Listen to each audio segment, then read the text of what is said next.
so much. Yeah, you're welcome.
All right, good morning, everyone. Before we begin today, I'd like to make a brief statement. I have an important pre-gavel item, and then we will call the roll.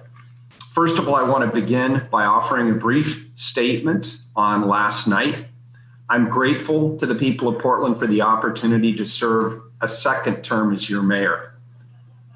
It goes without saying that I've learned a lot during my first term, and I look forward to putting those lessons into place during my second term. I'm grateful for the service of my friend and colleague, Chloe Daly, and I've appreciated our partnership on important issues these last 4 years. I'm committed to ensuring a smooth council office transition as we head into 2021, and I know that you are as well. To Commissioner-elect Mapps, congratulations.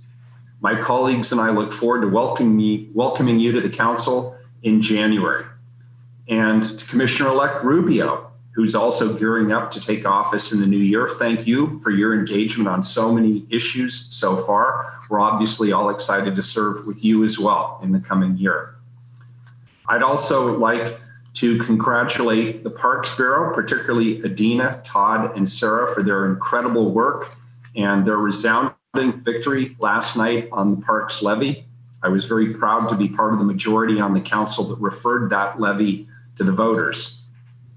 Embedded within many of the challenges ahead is a great opportunity.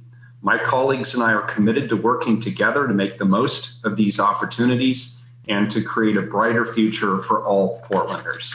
Thank you. With regard to the pre-gavel item, before we kick off the council session, I'd like to take a moment to acknowledge Veterans Day. And some of you might be wondering, why are we acknowledging Veterans Day now when it's not until next week? I think the important thing is that we acknowledge that this has been a tumultuous year for all of us, but we should never lose sight of the opportunity to celebrate our military service members. And as the draw would have it, this year, Veterans Day falls on a council day next Wednesday, but we do not have a council session scheduled. So I'd like to take this moment to read a proclamation celebrating our military members across the nation and the many veterans here in our own Portland community. So without further ado, I'd like to read this proclamation on behalf of the entire Portland City Council. Whereas November 11th, 2020 marks the anniversary of Armistice Day, the day in which fighting ended during the First World War, a day we now celebrate as Veterans Day. Whereas since the inception of our country, the courageous men and women of our Army, Navy, Air Force, Marine Corps, and Coast Guard have exemplified and continue to exemplify selflessness and steadfast commitment while risking their lives to protect the rights and the freedoms of all Americans. And whereas by tirelessly defending our nation and the democratic values of liberty, equality, and justice, veterans have earned and deserve the highest degree of respect and support. And whereas veterans and military members who endured and overcame suffering and injury inspire us with their dignity, their honor, and their valor. And whereas we admire and stand beside the families and loved ones of those who've served and continue to serve and the determined resolution with which they bear their hardship. And whereas we're forever grateful for the freedoms that we're able to enjoy in Portland and here in Portland and across the United States, thanks to the service and the sacrifice of our military members and their families. Now, therefore, I, Ted Wheeler, the mayor of the city of Portland, Oregon, the city of Roses, do hereby proclaim November 11th, 2020 to be Veterans Day in Portland and encourage all residents to honor those who've served and those who currently serve to preserve our values of justice, freedom, and democracy. Thank you, colleagues. Good morning, everyone. This is the Wednesday morning, November 4th, 2020 session of the Portland City Council. Good morning, Keelan. Please call the roll. Good morning, Mayor. Hugh Daly. Here. Fritz. Here. Ryan. Here. Hardesty. Here. Wheeler. Here. Under Portland City Code and state law, the City Council is holding this meeting electronically. All members of the council are attending remotely by video and teleconference, and the city has made several avenues available for the public to listen to the audio broadcast of this meeting. The meeting is available to the public on the city's YouTube channel, eGovPDX, www.portlandoregon.gov/video, and channel 30. The public can also provide written testimony to the council by emailing the council clerk at cctestimony@portlandoregon.gov. The council is taking these steps as a result of the COVID-19 pandemic and the need to limit in-person contact and to promote physical distancing. The pandemic is an emergency that threatens the public health, safety, and welfare, which requires us to meet remotely by electronic communications. As always, thank you all for your patience, your flexibility, and your understanding as we manage through this difficult situation to conduct business. And now we'll hear the rules of order and decorum from legal counsel. Good morning. How are you, Robert? Good morning. To participate in council meetings, you may sign up in advance with the council clerk's office for communications to briefly speak about any subject. You may also sign up for public testimony on resolutions or the first readings of ordinances.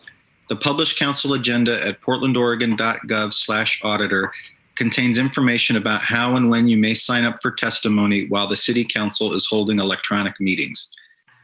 Your testimony should address the matter being considered at the time. When testifying, please state your name for the record. Your address is not necessary. Please disclose if you are a lobbyist. If you are representing an organization, please identify it. The presiding officer determines the length of testimony. Individuals generally have 3 minutes to testify unless otherwise stated.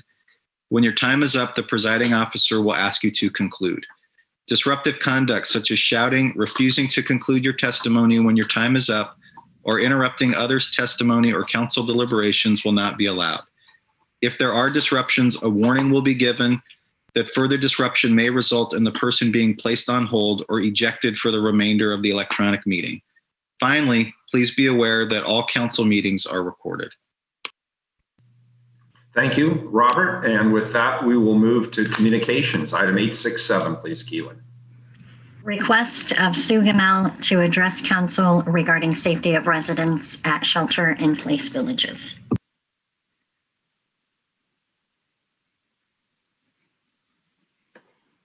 Let's see. Hi, Council and Mayor, and thank you very much for hearing me today. I'm introducing myself as Sue Gemmel. I live in the Kearns neighborhood. I've lived on the Inner East Side for 30 years. For the past decade, I have worked in humanitarian aid, 7 years at Mercy Corps, and now I consult for UNICEF. And my job is managing information systems, and so I've learned a lot that way. I worked in Old Town, and I have a lot of experience around our homeless community. I've been a foster parent. I've volunteered at warming stations, Imago Dei, Bud Clark, Sunnyside, Nazarene, Clackamas Service Center. And I currently volunteer every Friday with Rahab Sisters out on 82nd and the C3PO camps. And so that's why I'm speaking today. I want to strongly support the camps. I would recommend that the city look at the NGO model for emergency response, what we do in other countries and globally. And most importantly, please continue to fund the tiny villages, because these little clusters of tiny homes, I have observed and read studies and just from working with participants, really know that they will help people have the stability they need to build the relationships they need to have a better life and build a stronger Portland. I would like to see the funding used specifically for staff liaisons and infrastructure, because my observation is that food and clothing and the like is often available. So that's really my testimony today. It's very brief, but it's as a very well-informed resident of the city, I would just like to say, please, please continue to strengthen the villages and give them the funding that they need. And thank you for the time. Thank you, Sue. We appreciate your participation today. The next individual, Carla, Keelan, 868. Request of Andre Miller to address council regarding working with the leaders actively protesting for Black lives and reasons why we are working with Defend Democracy Coalition. Good morning, Andre. Good morning, Council, and thank you for inviting me. Good morning, Mayor. My name is Dre Miller, pronouns he, him. I'm a Black organizer with a group called JUICE. JUICE is here cultivating lasting solutions that uphold the pillars of justice, unity, integrity, community, and equality. I want to thank Defend Democracy for allowing us to collaborate with them on a common ground, and that is protecting the integrity of the 2020 elections.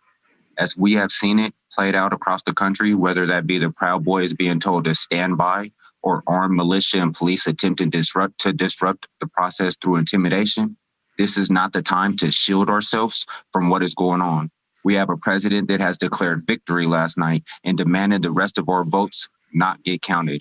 Now is the time to stand up and defend our democracy and make sure every vote gets counted. It is important that city and state officials fight back against this fascist, authoritative regime. It is important that racism is declared a health crisis in Oregon It is important that in meetings, in plans, agendas, measures, that right people are at the table.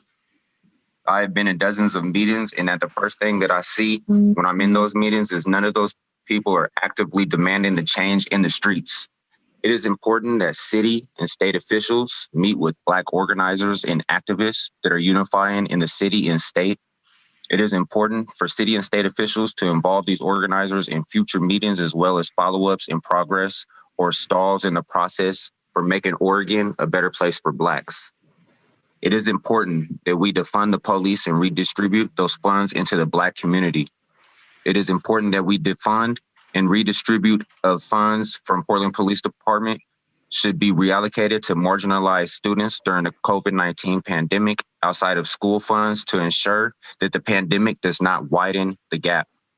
It is important that funding go towards comprehensive public safety programs, for example, but not limited to emergency response teams and training, crisis intervention, mental health and response team and training, domestic violence response team and training, traffic safety response team and training, as well as event organizing and conflict de-escalation training. It is important that in our schools, we have history curriculum that integrates Black community and state history to counterbalance the long history of European education. The Black history curriculum should be correlated by a group of Black community people. A review board should be established for reviewing old and new curriculum before it is approved to be taught in the class. It is important that funding is given to House Bill 2016, the African American Black Student Success Plan. It is important that we continue to press with civil disobedience in peaceful ways that cause disruptions to the systems until we are heard. I have fought for the last 4 years to get Clackamas County school districts to implement a disciplinary action for when my kids get called derogatory names. And for 4 years, the districts has not just failed myself, my kids, but other kids of color in the school district who have brought up similar concerns. So now that we have this opportunity, we will maximize on this opportunity, and we will not let up until we deem that our kids and our future kids of color have equity and that police officers are held accountable and justice is served. Again, my name is Dre Miller. I was born and raised here in Portland, Oregon. My father was a Black Panther. My mother worked in the jails for 25 years. I am in this fight to make sure that my kids and future generations of color do not have to go through this again. Thank you for inviting me to speak. Dre, thank you. And I appreciated the meeting we had some time ago. And now that the election is behind us, I would like to sit down with you again. Is that something I could orchestrate through my team? Absolutely. They should still have my contact information. They do. Yeah, good. I'd look forward to that. Thank you. And I appreciate your being here today. Thank you. Next individual, please, Keelan, 869. Request of Indy Namkung to address council regarding militarized police response to demonstrations and the city's role in protecting the right to protest following the general election. Good morning. Good morning, Council. Thank you for the opportunity to be here today. My name is Indy Namkung, and I'm also here with the Defend Democracy Coalition. I work in climate justice here in Portland with 350 PDX, and for the past several months, I've been in the streets with the protests for Black lives. Climate justice is racial justice, and we're in one struggle. Black and Indigenous folks across the United States and around the world have been the first and fiercest defenders against the fossil fuel economy and polluting industry. It's on everyone in our movements and anyone who would call themselves a climate leader to stand with them now as they demand their right to life and as we mobilize to defend the integrity of this election. As we've learned this year, when we do stand together, unaccountable and frequently unrecognizable law enforcement responds with chemical warfare, brutality, and hefty charges intended to suppress movement activity. As we saw last night, elections alone will not win us the transformational change we need. That power rests with the people's actions alone.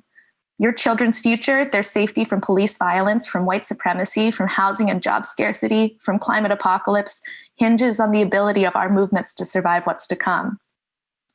My friends, colleagues, and I have been beaten, bruised, and bloodied by the Portland Police Bureau nightly and by the county, state, and federal officers you've allowed to continue policing our streets. Many of us have been exposed to known carcinogens and are experiencing lasting respiratory and other health impacts. For BIPOC in particular, who experience pollution in their neighborhoods and the impacts of the COVID-19 pandemic most heavily, this is an especially dangerous price tag on the protests for their lives. I am calling on every single one of you to join Commissioner Hardesty in signing on to the Defend Democracy petition today and in committing to upholding the First Amendment rights and the democratic will of the people of Portland. This means putting an end to the use of collective punishment, to militarized police response to public protest, and to chemical weapons, crowd control, or less lethal munitions by Portland police and other law enforcement agencies operating here. This also means using every tool and lever you have to ensure that federal and federally deputized officers are kept off duty and not allowed to respond to protests.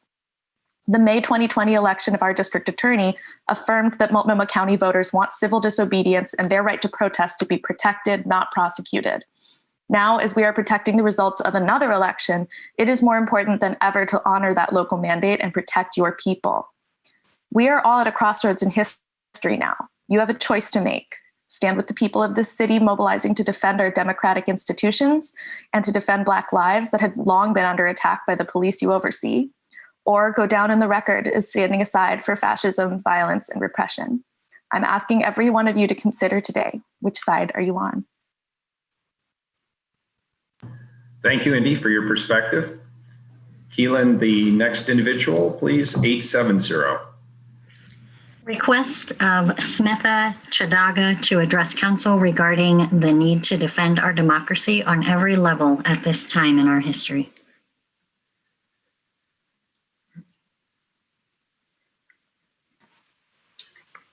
Thank you. Thank you so much, Mayor, City Council. My name is Smitha Chadaga. My pronouns are she, her. I'm an organizer with Indivisible Oregon. I would like to thank the Defend Democracy Coalition for the opportunity to speak here today. The Defend Democracy Coalition includes more than 50 community organizations in Portland and the Pacific Northwest, all working together at the intersection of electoral justice and racial justice to stand up for Black lives and protect the integrity of the 2020 election.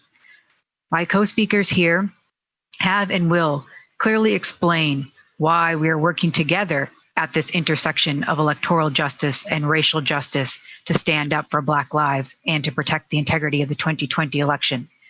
Their testimony underscores why our petition is so important. I would like to take the opportunity to break down what exactly this petition entails. This is a petition to the elected leaders, including the mayor and city council, and also the Secretary of State, county commissioners, and the governor. We state that we are in a presidential election in which the incumbent candidate has threatened to take power by force by not counting all votes, ignoring the votes if he loses. This threat comes at a time when the public protests have been underway in Portland for months. If the president's threats materialize, there will be even larger public protests in Portland and across the country. We are asking you to commit to the following. 1, acknowledge that Black, Indigenous, and people of color, as well as poor people, experience greater threats to safe access to democratic participation. Uphold the rights of all citizens to vote without intimidation. Ensure that any voting irregularities or fraud will be impartially investigated and remedied. Commit to legal, prescribed, regular election protocols. Specifically, do not recognize the authority of anyone declaring victory outside of regular election protocols. 2, uphold our First Amendment rights by not interfering with public protests. This means no use of collective punishment or militarized local, state, or federal police response to public protest, including, but not limited to, the use of chemical weapons of any kind, crowd control munitions, or, quote, less lethal munitions. 3, to protect our rights to maintain accountability with local government agencies, ensure that federal and federally deputized officers from any and all law enforcement agencies are kept off duty and do not respond to protests. This upholds the integrity of the May 2020 election results for district attorney and restores control of policing and prosecutorial decision-making process to state and local officials. We thank Commissioner Hardesty for already signing on to this petition and urge Mayor Wheeler and all other commissioners to join her in signing today. We ask you to join us at the intersection of electoral justice and racial justice to stand up for Black lives and protect the integrity of the 2020 election. Thank you. Thank you. Appreciate your testimony. And last but not least, the last individual is 871, please. Request of Destiny Houston to address council regarding use of force against protesters, what council can do to support Black Lives Matter, and participating in Defend Democracy Coalition.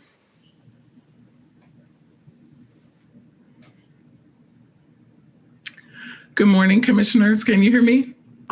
Yep, loud and clear. You're good to go. Good morning, Mayor. Good morning, commissioners. My name is Destiny Houston, she, her. I was born and raised in Portland, Oregon. I'm a full circle doula, a community activist, and one of the organizers for the Kid-Centered March for Black Lives.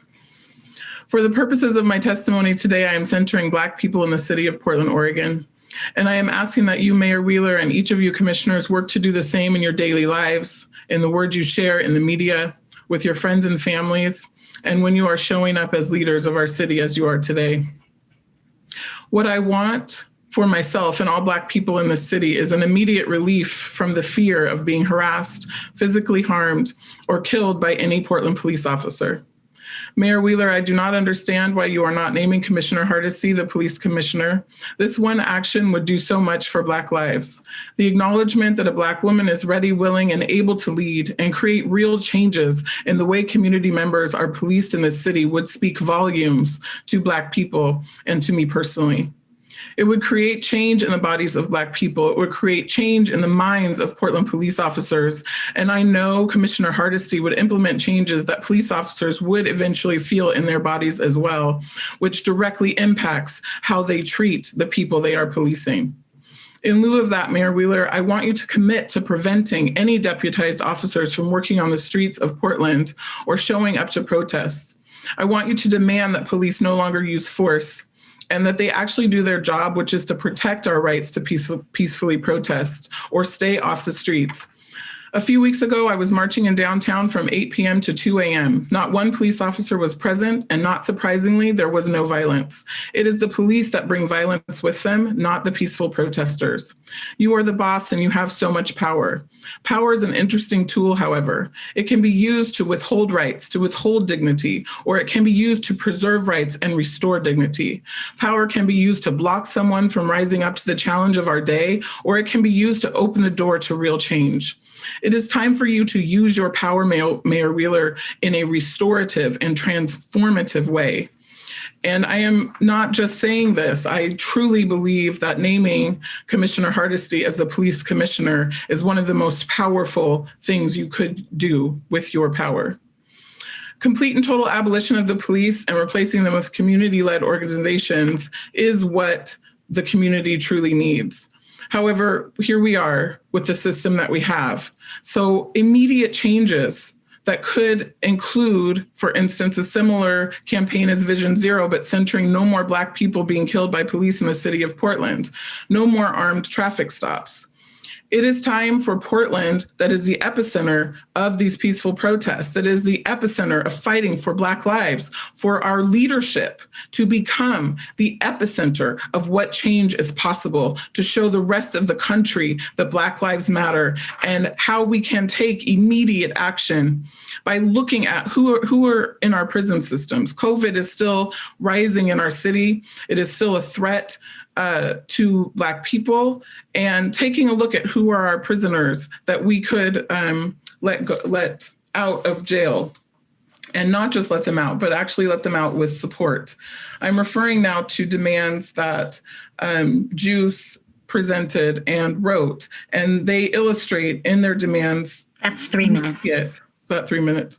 Okay, so I'm just going to end by saying that as far as please sign the petition today for defending democracy, because it is Black people that will bear the burden of this election, whatever the outcome, and we need your support. Thank you for your time. Thank you. I appreciate it.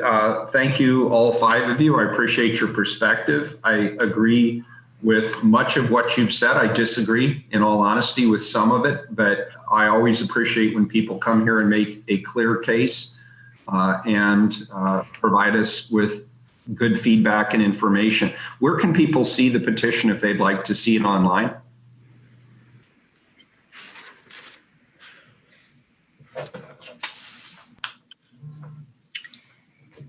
Can you guys still hear me? Yeah, we can hear you, Destiny. Okay. If somebody from the public who's listening to this would like to see the petition, where may they see it? That is a very good question. Defend Democracy, defenddemocracycoalition.com.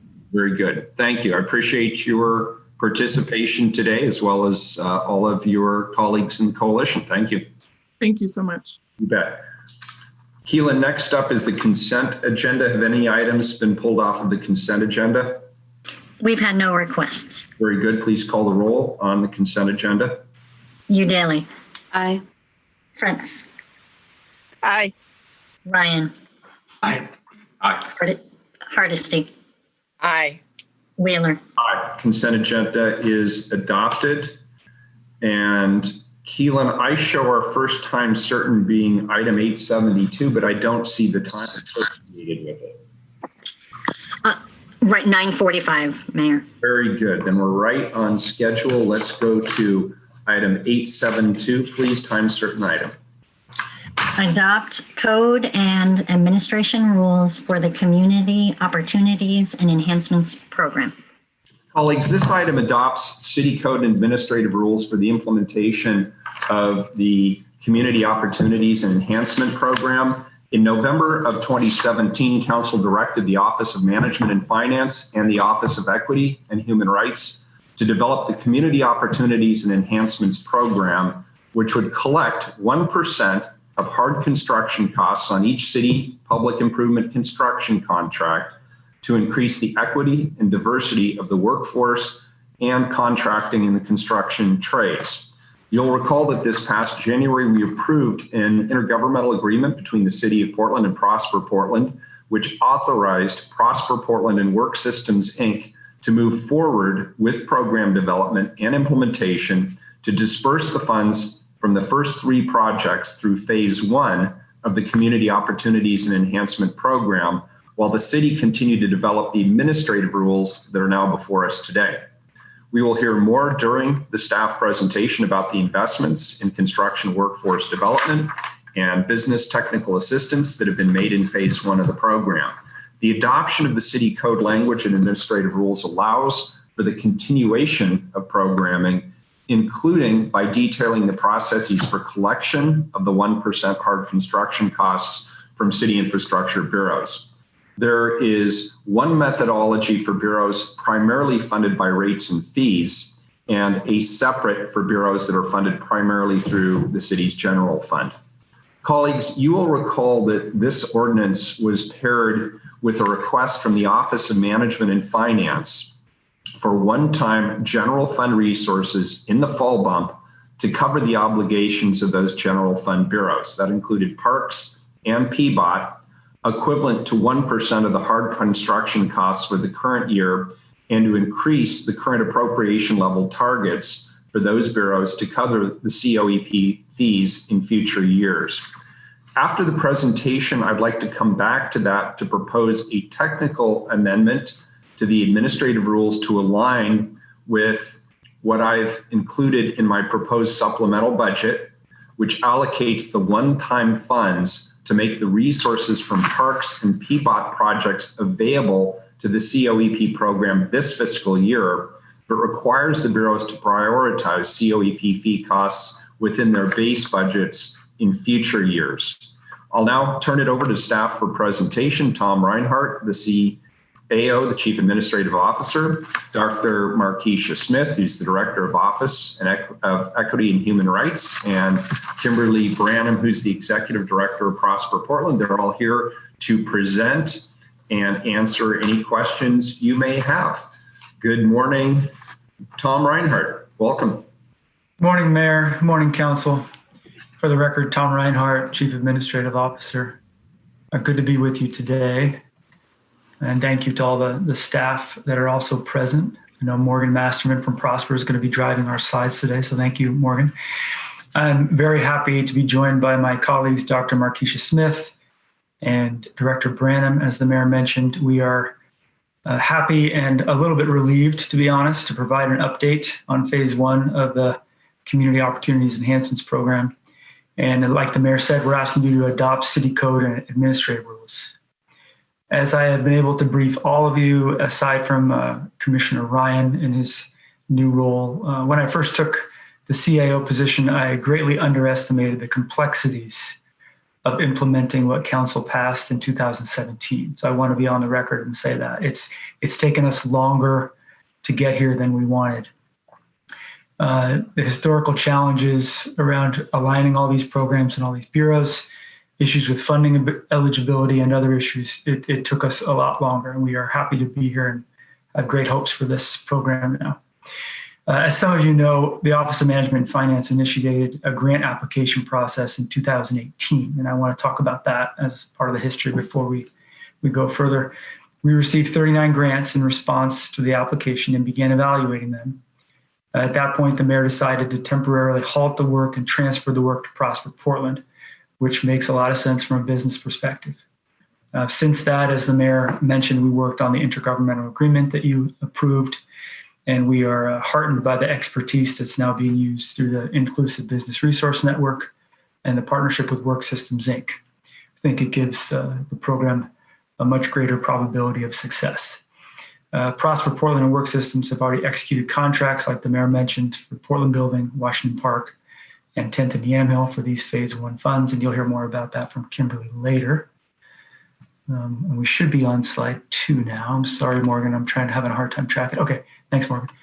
So I want to provide some context around all of the construction social equity initiatives, because even for many of us that have been working hard at this, sometimes we have a hard time tracking it. The city has really made an effort in a number of areas.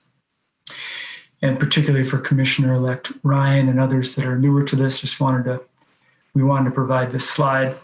In 2017, Council authorized the development of this program and implementation of a community benefits agreement, framework, and a community equity and inclusion plan for a different size project as 3 key strategies together to ensure that the city was working harder to achieve greater diversity in the workforce on city construction projects and more participation by disadvantaged firms.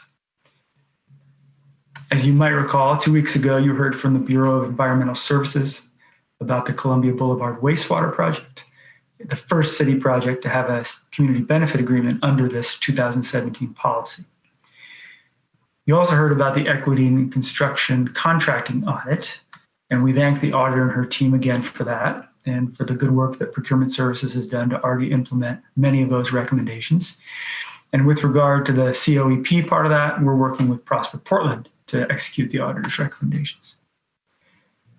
That brings us today to where we are specifically focusing on what the mayor outlined, the Community Opportunities and Enhancements Program.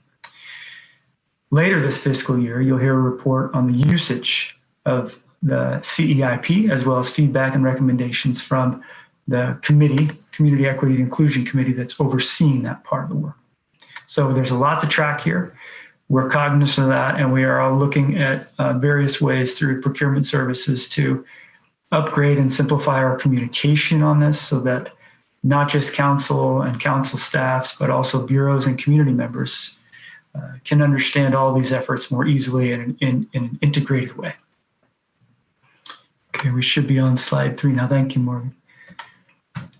The COEP, this Community Opportunities and Enhancements Program, represents a commitment and investment by the city to help grow the capacity of disadvantaged, minority-owned, and women-owned construction firms, as well as to increase opportunities for people of color and women in the trades. As you know, the city has a long history with these issues and has made slow but incremental progress, but we have never made an investment like this. We're really working to take a great leap forward here. As you can see by the graph, the investment in this is investment in one piece of the pie. Other interventions include city policy, which sets project-specific goals and staff who monitor compliance. Additional oversight through the committee that I mentioned, the Equity and Inclusion Committee, and labor management committees on individual projects, which I know many current commissioners have talked about this. Many in this body have talked about oversight as being key. The CEIC provides oversight on numerous projects, so they have the benefit of more fully understanding our practices and can provide meaningful and actionable feedback on specific projects. We also have industry-driven efforts like the Construction Career Pathways Project, affectionately called C2P2, with other local governments. And our general contractors are building relationships with and mentoring new subcontractors and the adoption of policies around job site culture change through this effort. We've heard a lot about that just the job site and the obstacles that the diverse workforce faces on construction sites is a huge barrier. Projects that utilize CEIPs and the Community Equity Inclusion Plan and community benefit agreements will create the demand for diverse workers and firms. And what you are approving today, the admin rules for the COEP, represents an investment in creating and supporting the supply of workers to meet that demand. This is the first time that we as an organization are focusing on both ends of this effort, not just diversifying the firms that participate in contracting with the city, but also the workforce that is coming up through those projects. We believe that with this investment, future outcomes will improve, but it will take time. I want to make it very clear that COEP is a long-term program. The admin rules and the other actions you're taking today are not responsible for ensuring that city-owned projects meet or exceed the workforce and business equity goals. It's a long-term effort to increase diversity in the workforce. The goal of the program is to help build this supply. This will take time, as I said. And we're going to need sustained city investment, and we're going to need all of us continue to work together with the bureaus. We look forward to engaging with council on the other areas that I mentioned in the future to ensure we are aligning the city's contracting with our foundational values. Again, thank you for your patience as we put this very complex set of initiatives together. And now I'm going to hand it over to Dr. Smith to take us further. Thank you, Tom. Good morning, everybody. Mayor, Commissioners, Markeisha Smith, Director for our Office of Equity and Human Rights. So the COEP is a targeted equity project and is critical for addressing the historic exclusion of Black, Indigenous, people of color, and women from the construction trades. This approach leverages the power of the government to hold companies accountable and to invest in the construction trade pipeline, so historically and currently excluded populations have the opportunity to reap the wealth development benefits from the construction industry. The community has given a projection of how much money this approach would generate, and it's important that we honor that projection by replacing restricted funds with general funds. Being an anti-racist institution, as you remember, we have that now as one of our core city values, means that we actively seek to redesign how we as an institution are built, how we behave, and how we distribute resources and power. The Community Opportunities and Enhancements Program has some solid design bones, so it has some good structure, and we need to be willing to work with urgency to grow these investments. If we are truly committed to our core values of anti-racism and equity, we must be willing to acknowledge the harms inflicted on community in the past and identify and execute plans to redress these harms in partnership with the community. Okay, next slide, please, Morgan. One way we work towards our construction social equity goals is with the additional project oversight. As the slide demonstrates, the Community Equity and Inclusion Committee, as Tom mentioned in his comments, reviews performance of city construction contracts subject to community equity and inclusion plans. The Office of Equity and Human Rights was involved with the creation of the committee, and the committee currently meets monthly and are actively advising on 2 projects. Next slide. And here you can see the committee has diverse representation, including gender, racial diversity. There may be some names that you recognize here, community member organizations, contractors, trade associations, union and open shop representation, training, and pipeline providers. To be clear, I want to make this very, very clear to everyone. This committee is not allocating any of the Community Opportunity Enhancement Program funding. They do advise the city on the split between workforce and business technical assistance funding, and anyone who is an active COEP service provider will not participate in those decisions. So they recuse themselves from that process. The Office of Equity and Human Rights will continue to work in partnership with Prosper Portland, OMF, and especially the community to ensure the intention of this work is not lost. It is important to acknowledge the harms of the past, as I've mentioned before, and commit to working with the community to repair those harms. Thank you for your time, and now I will pass it to my colleague, Kimberly Branham. Thank you, Dr. Smith. Good morning, Mayor and Commissioners. For the record, I'm Kimberly Branham, the Executive Director at Prosper Portland, and really appreciate the opportunity to walk through what's been accomplished in phase one of the investments of the COEP funds. With Council's authorization of phase one of COEP, Prosper Portland and Work Systems were able to develop programming and to enter into contracts with 10 community-based organizations. Collectively, the city has invested just over $1 million in COEP funds from the Yamhill Garage and the Portland Building. After a competitive selection process, the city has invested $650,000 in workforce development resources and leveraged additional funds from Work Systems. As a result of this funding, we expect approximately 100 Portlanders from a diversity of backgrounds to begin pre-apprenticeship, apprenticeship, and work on a job site. About 50 participants to complete the training and to earn a BOLI credential, and the availability of childcare assistance or mentorship to really support the retention of diverse talent in the trades. The city has also invested $375,000 through 5 organizations to provide business technical assistance, prioritizing firms owned by people of color and women. Performance measures here include providing light touch support to 80 firms and intensive advising to 30 firms, with our longer outcomes measured through the Inclusive Business Resource Network badge system. On the next slide, I'm going to illustrate how a client might navigate through the Workforce and Business Technical Assistance Program. What you're going to see is a client-centric approach, and so I want to take a client through both the workforce development, and then on the next slide, I'll walk through the business technical assistance program. So first, we have a recent high school graduate who's been recruited by the Urban League to explore career opportunities in the construction trades. His career coach refers him to participate in pre-apprenticeship training with POIC, where he learns about the different construction trades, gets hands-on experience, and earns a pre-apprenticeship credential. POIC staff then help him apply to become an electrician, and after a rigorous application and a panel interview, he becomes an electrical apprentice with IBEW.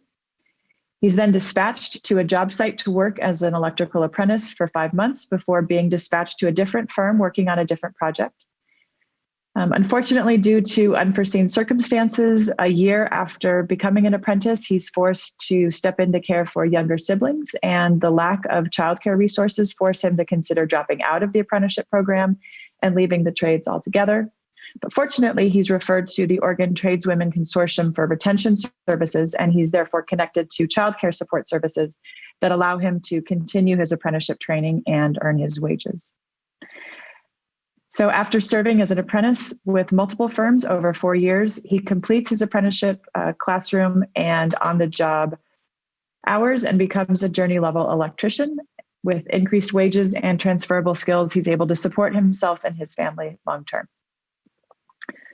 On the next slide, I'm going to walk through how a construction firm might navigate the system.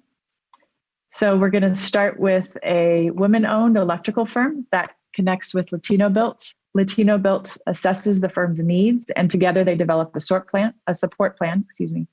The business owner attends several workshops on topics including estimating and worker compensation and tax preparation. That's hosted by Latino Built.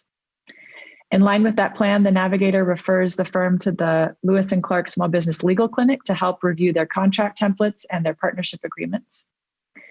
Latino Built and the firm feel that additional support and business development and financial planning would be helpful. So the navigator refers the firm to PBDG to have more intensive one-on-one advising. So the company then works with PBDG to secure additional technical advising and is connected with a mentor. And with that additional support, the firm successfully bids on a larger project. Over time, the firm is able to increase their bonding capability, and then ultimately they hire apprentices and journey workers to complete larger projects. So before I hand this over to Lester to talk about the details of the proposal before you today, I do want to close with just 3 lessons that we've learned since January as it pertains to the phase one of COEP, and that is really the need to be flexible. In the environment of COVID-19, we've needed to transition to an all virtual RFP outreach and selection process. This meant extending the response deadlines. We went to an all virtual engagement approach with potential responders and the evaluation process. This ultimately, we were successful ultimately, but it did lead to a longer onboarding process, and we learned a lot in that process. Second is really that the need is great. The city was able to make less funding available than anticipated due to some of the restrictions on resources for phase one. So we are hopeful that with the ratepayer validation action and the administrative rule clarity, that there will be increased resources to provide sustained funding necessary to address the significant need. And then third is the value of partnership. So I'd like to begin by appreciating OMF and the Office of Equity and Human Rights, who've been outstanding partners in this, and the team of staff who've been leading this work. We've also appreciated both Work Systems and the Portland Housing Bureau's complementary investments, which have augmented the program's capacity. Work Systems additional funding to support a new service provider stepping into this work, and covering their administrative costs to manage the program is incredibly helpful. And the Portland Housing Bureau has provided funding to support the development of diverse firms and support their housing bond projects, which makes it possible for us to support more firms in this process. So with that, I will turn it over to Lester. Thank you.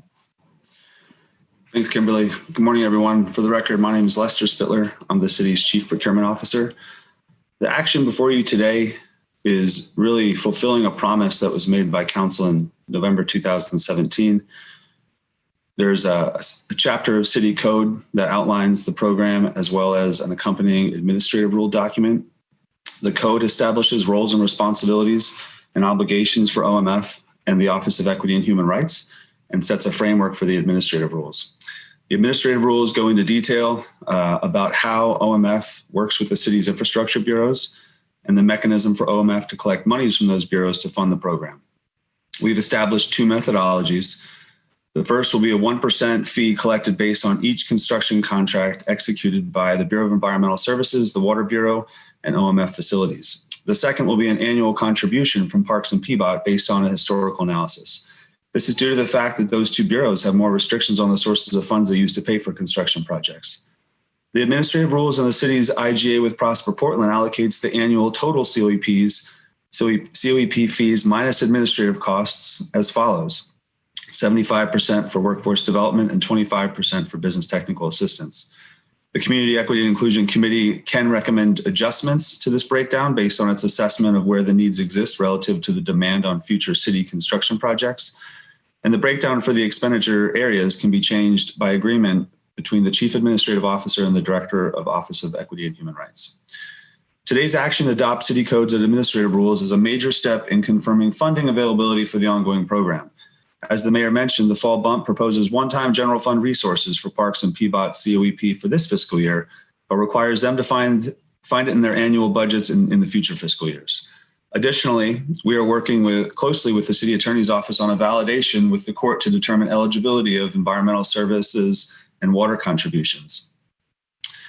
The amendment to the administrative rules that is being proposed, as the mayor mentioned initially, removes the mention of a cow target adjustment by striking the last sentences of sections 5.14 and 5.15 in Exhibit B, Administrative Rules 1.25. This aligns with the fall bump that I believe you'll be voting on next week. For fiscal year 21-22, so that's next fiscal year, we have the following assumptions based on information we have today about water and sewer projects, as well as the contribution from Parks and PBOT. We expect there to be about $500,000, $550,000 in general fund, thanks to the fall bump allocation. And we expect there to be plus $2 million plus in ratepayer funds. And some of the contributing projects are the Water Bureau's Washington Park Reservoir Project, which was one of the pilot projects, the Water Bureau Corrosion Control Project, which you all approved the construction contract in September, and the BES Secondary Treatment Expansion Program project at the Columbia Boulevard Wastewater Treatment Plan that was voted on a couple weeks ago. So I'm going to hand it over to some folks from the Community Equity and Inclusion Committee who have agreed to provide invited testimony. There's 4 of them, and I think I will hand it over to, I believe Jan might be first. Thank you, Lester. Good morning, Mayor Wheeler, Commissioner Fritz, Commissioner Ryan, and Commissioner Hardesty, and Commissioner Daly.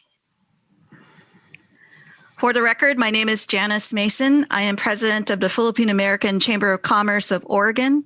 I am also the marketing director for Regional Integrated Architecture and Engineering Design firm McKinsey, based here in Portland. I also sit on the Governor's Racial Justice Council.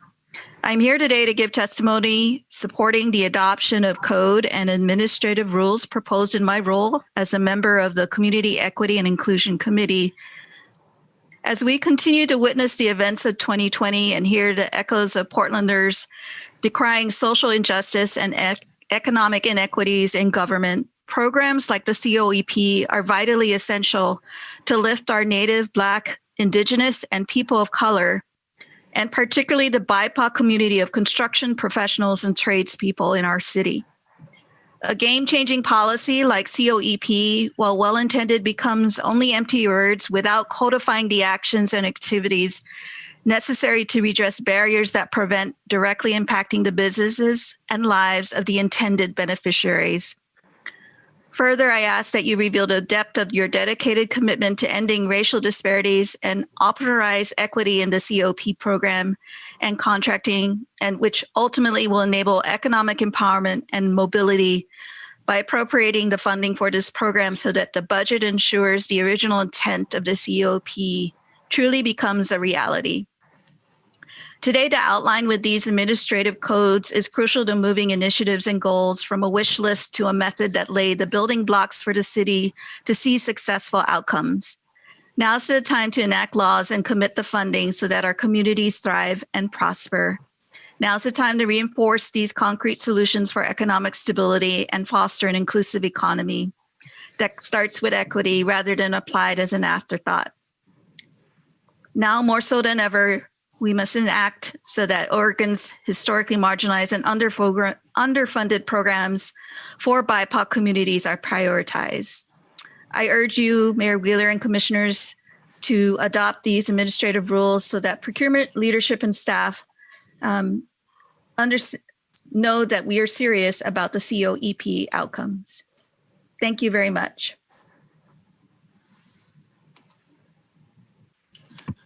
Thank you. Appreciate it. I believe we have Art Cortez next. Thanks, Jen.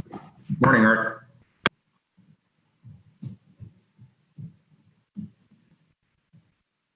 Sorry, everybody. Good morning. Thank you, Mr. Wheeler, Mayor Wheeler, and council members. I'm Mark Cortez for the record. I'm presenting on CIC Latino Build Association Wall and Ceiling, Art Cortez Construction and Harbor Company. Diversity, equity, and inclusion building is important work. It is especially important that we build plans that work for all communities involved. I'm speaking from a perspective of a minority who owns small construction businesses, and as someone who has experienced discrimination and inequity firsthand from a small child to today. I will speak on 3 key areas. First, I ask for the support and approval of the administrative rules and funds for a single oversight committee, such as CIC as proposed. Second, convey the complexity of the construction industry and all of its variables at play, including solutions we might consider moving this program forward. Third, we need long-term solutions to build construction industry and sustainable capacity for diverse equity and inclusion. Often programs are not given long enough to succeed, given all the complexity of the served communities. Programs end up being particularly,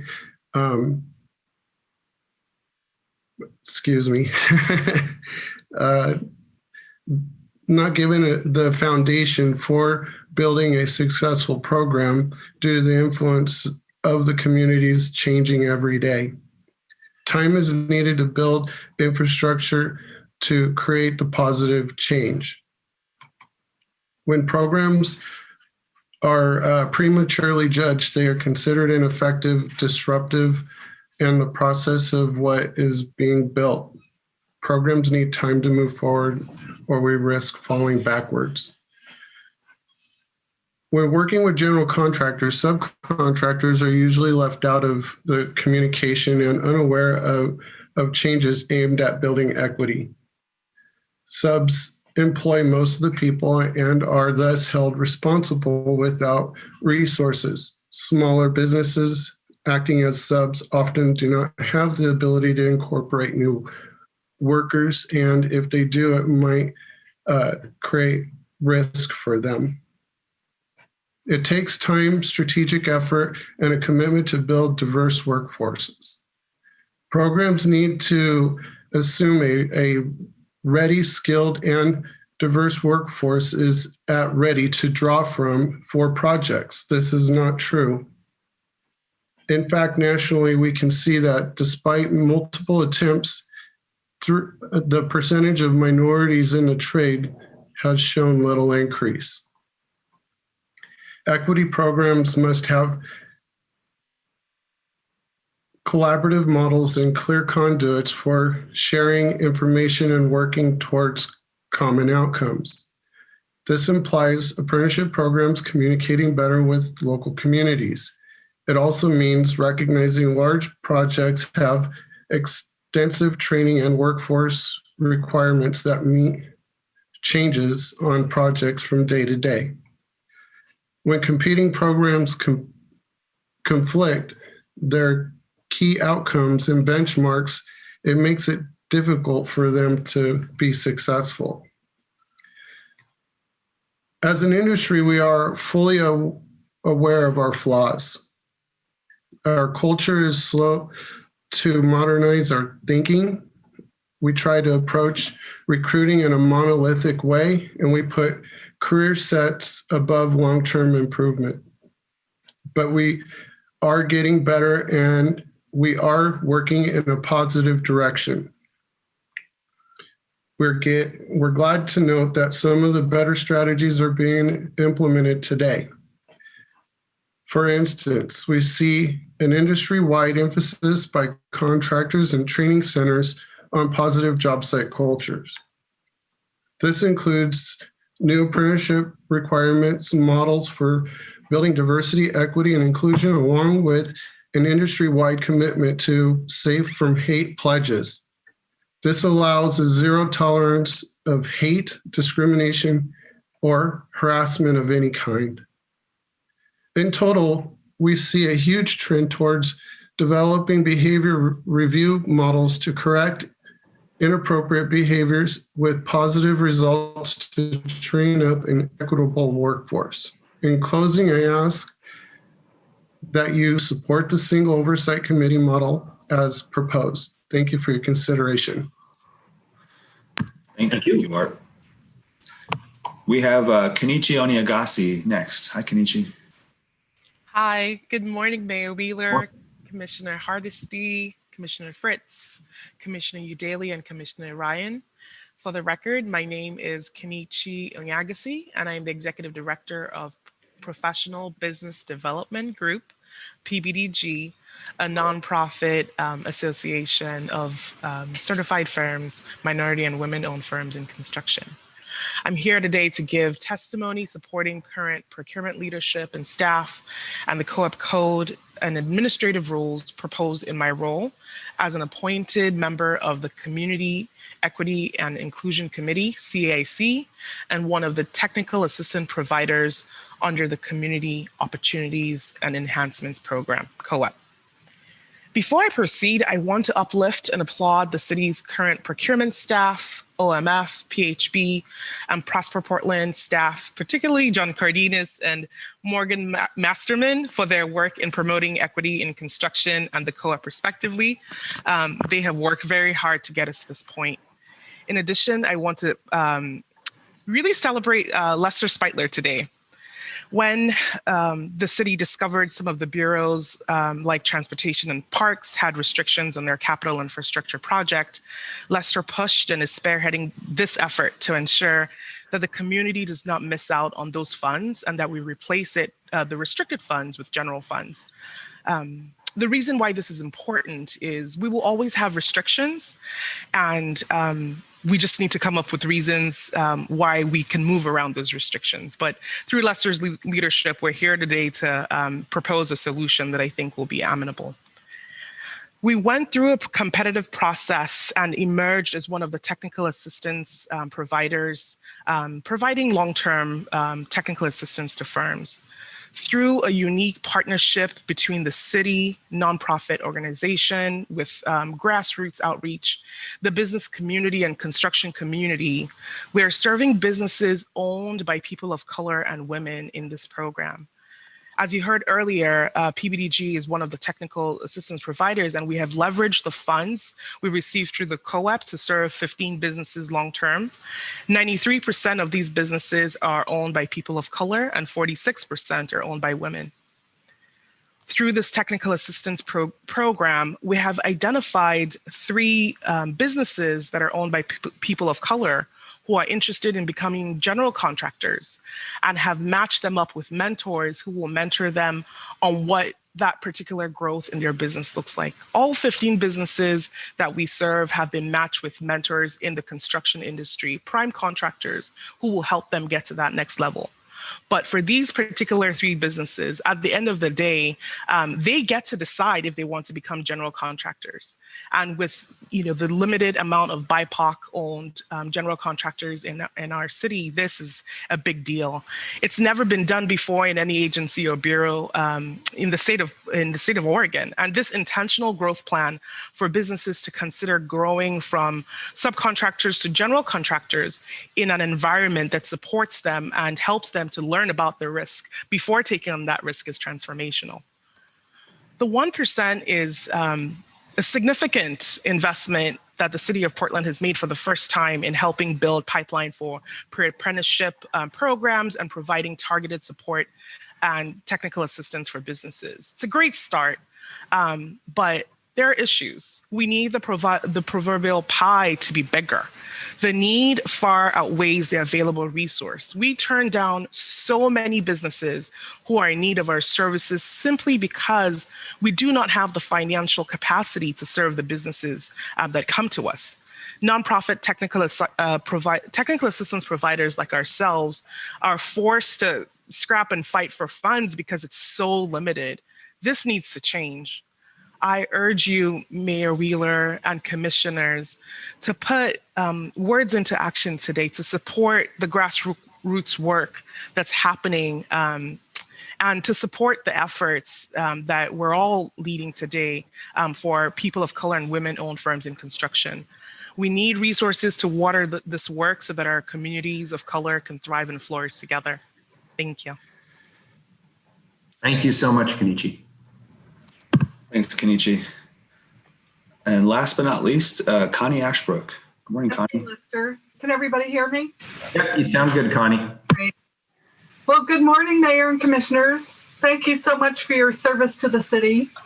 My name is Connie Ashbrook, she, her, and I'm here as an appointed member of the Community Equity and Inclusion Committee and to support approval of the code and administrative rules for the COEP.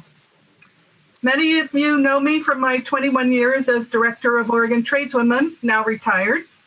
But you might not know that before that, I worked for 17 years as a construction worker. And during that time, I went through an apprenticeship. Later, I also served for 9 years on the Oregon State Apprenticeship and Training Council and for 7 years on the Federal Advisory Committee on Registered Apprenticeship. I share this with you to show that I have deep knowledge of the problems and solutions for construction workforce equity. We applaud the work of city staff. Lester, Paula, Kathleen, Mary, and Judith have all worked very hard and been committed to the success of the CEIC. They have been consistently responsive to the committee's requests and concerns. As many have said today, investment in workforce is critical for the city to achieve its equity goals. Pre-apprenticeship programs and outreach organizations are struggling to come to scale to meet the needs of both job seekers and contractor seeking workers. The 1% funds are an important tool of the city to achieve its equity objectives and to alleviate poverty among Portlanders, especially Black Portlanders. The CEIC does have some challenges. We're confronting the limitations of the language in the CEIP, in holding contractors accountable, in remedies for noncompliance, and the authority to apply meaningful remedies that lead to corrective action. The CBA model is more binding in a number of different ways, and we hope to come back to council early next year or later this year with more data and suggestions for improvement. One thing that has been made clear is that equity past performance needs to be part of bid selection wherever possible. One of the biggest areas where the city can advance racial and gender justice is in how it ensures contractors are truly compliant with city policy. Procurement and compliance are the referees to ensure that all contractors are playing by the same rules and executing our city policies and goals in good faith. Erosion of the role of the referee in construction is the erosion of equity, transparency, and fairness. To achieve equity in workforce and contracting, collaboration between procurement and the bureaus is very important. And I applaud Lester and his team for fostering that collaboration. Bureau staff do tend to be technical engineering types, more focused on getting the project built rather than on equity performance. And so I hope all the mayor and the city commissioners will support your bureau staff in fostering collaboration with procurement and support your bureau staff in holding contractors to an equity performance from bid submission on until project completion. In closing, thank you so much for your attention to developing a strong system for achieving equity in our city. Thank you very much. Thank you. And Lester, does that complete then the invited testimony? It does. Yeah, thanks, Tom. Very good. So this might be a good time, and people on the council might have additional questions. You'd referenced an amendment that we would like to make. It's a technical amendment. It basically aligns administrative rules with what I had proposed in the fall supplemental budget. The city budget office found that Parks and PBOT should be able to absorb the cost of their annual obligations for COEP within their base budgets going forward. So they did not recommend CalTarget adjustments for those two bureaus going forward. I don't know, have my colleagues seen the technical language that was proposed in the amendment? I don't want to get ahead of myself. Commissioner Hardesty?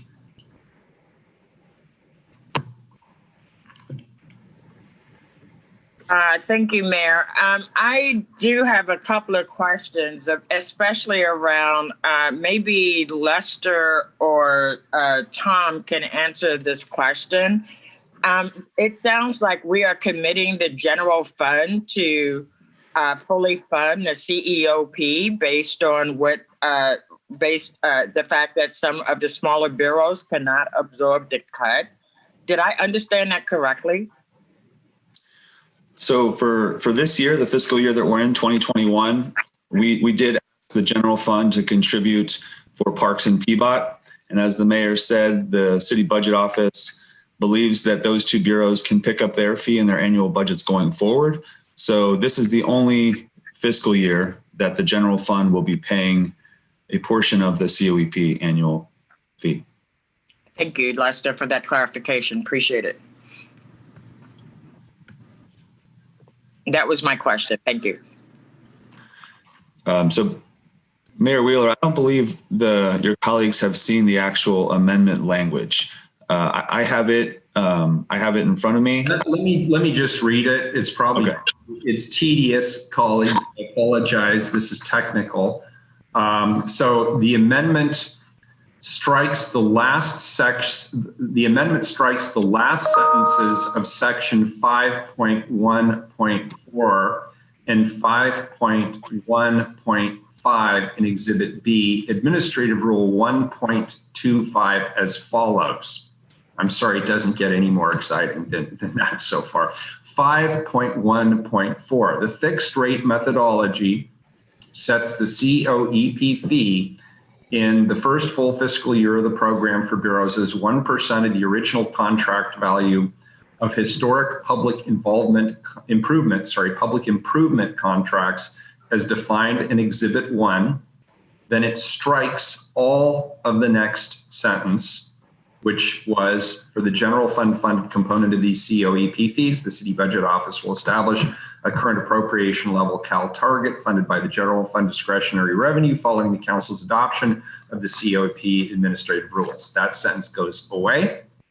Then for 5.1.5, it states in the second fiscal year of the program and annually thereafter, the COEP fees calculated under the fixed rate methodology will follow the city economist's methodology for determining CAL targets. This applies to COEP fees funded by both the general fund and non-general fund sources. And then the next sentence is stricken. That sentence used to read, these COEP fee targets will also be subject to any required percentage-based CAL reduction targets set in that fiscal year's annual budget process. That sentence goes away. So are there any other questions, or can I get a second on that technical amendment? Commissioner Hardesty seconds. Colleagues, any further questions on the technical amendment? I'd like to go ahead and call the roll then on the technical amendment, just so I don't forget. Elin? Udaly? Fritz? Aye. Ryan? Aye. Hardesty? Aye. Wheeler? Aye. The amendment is adopted. That completes the presentation and invited testimony. Do we have any public testimony on this item? We have one person signed up, Tom Parati. Very good. Welcome, Tom.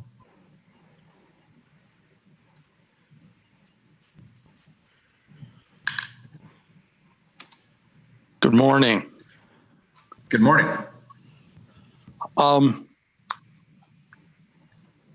I have a lot of trepidation about what I'm about to say because I think this is probably a done deal. Only 11% of the people in Quail Park voiced their opposition to this LID. Unfortunately, excuse me, this is not the right test. This is different item. Yeah, that Keelan, let's see. So Tom, your item is going to come up. It's item number 887. Can you hold on? Okay. Minutes to yes. Sorry. Not a problem. It's not your fault. We'll go ahead and make sure you get sequenced in for that. Okay. Sorry. No. Always good to have a preview. Thank you for the preview. So colleagues, this is a first reading of a non-emergency amendment. This is a first reading of a non-emergency ordinance. It moves to second reading as amended. Thank you all, and Lester et al., thank you for your presentation, and thank you to everyone who provided testimony today on this. Appreciate it. Then we've done consent. That is completed. We will now go to the regular agenda. The first item is 881 on the regular agenda. Adopt City of Portland investment policy.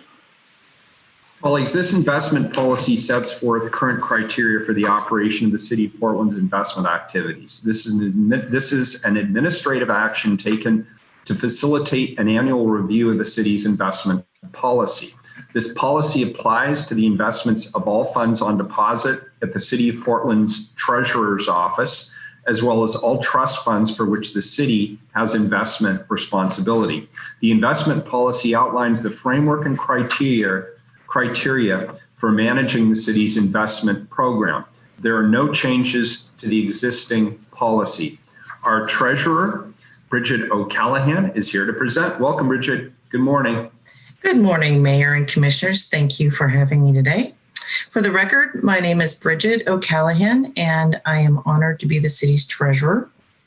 And I'm here today, as you've referenced, to present the city's investment policy.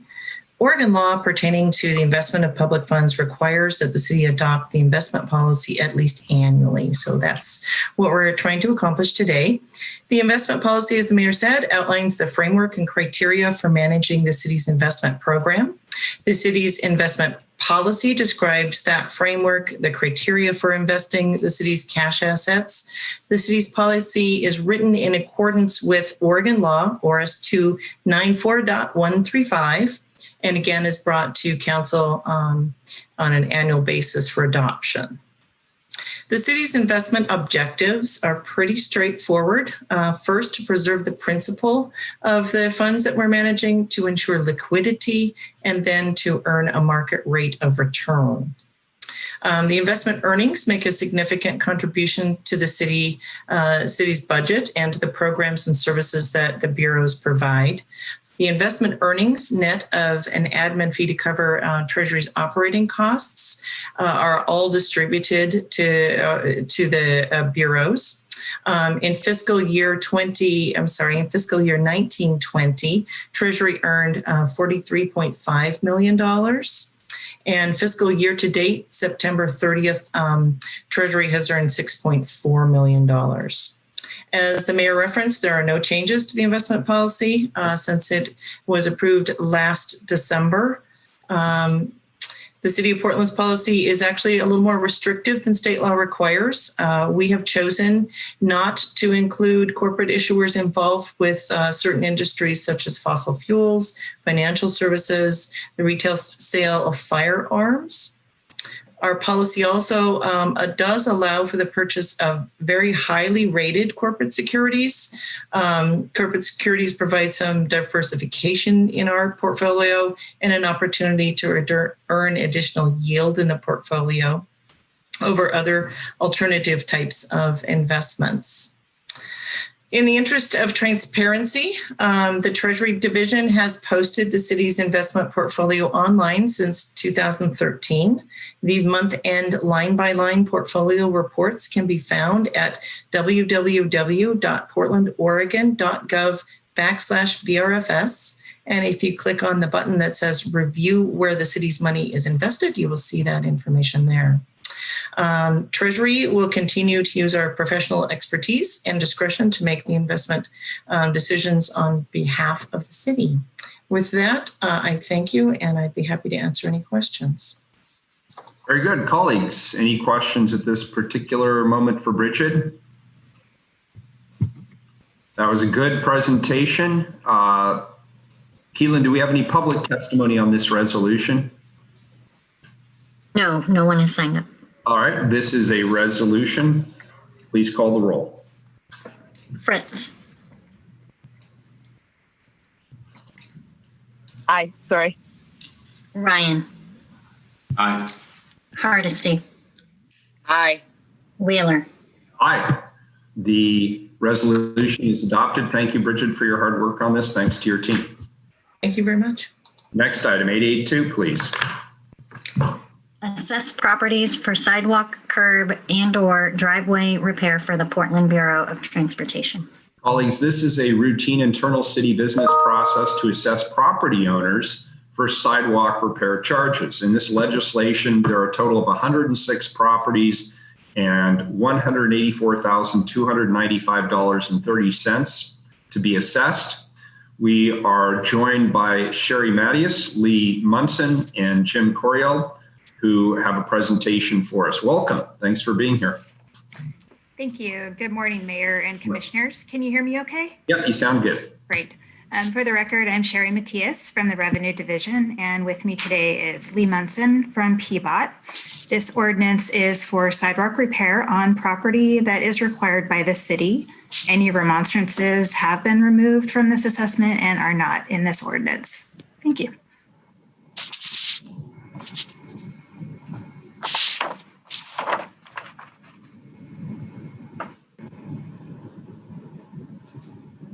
I hate to be dumb, but was that the entirety of your presentation? That is it, yes. That was even shorter than my press conference. That only lasted 85 seconds. That was good. Is there any further presentation on this item or any further questions? Do we have any public testimony on this item? No one signed up. All right, very good. This is a first reading of a non-emergency ordinance. It moves to second reading. Thanks, Sherry. Next up is S883. It is a second reading substitute. Initiate foreclosure action on 3 properties for the collection of delinquent city liens placed against the properties.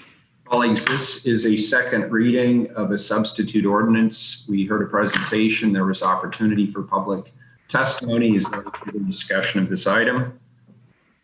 Seeing none, Keelan, please call the roll. Fritz. I'm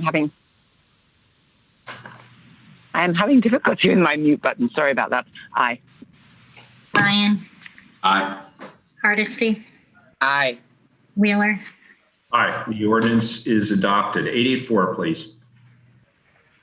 Authorize conveyance of city-owned real property located at 333 Northwest 6th Avenue to Central City Concern for a new affordable housing development located in the Old Town neighborhood.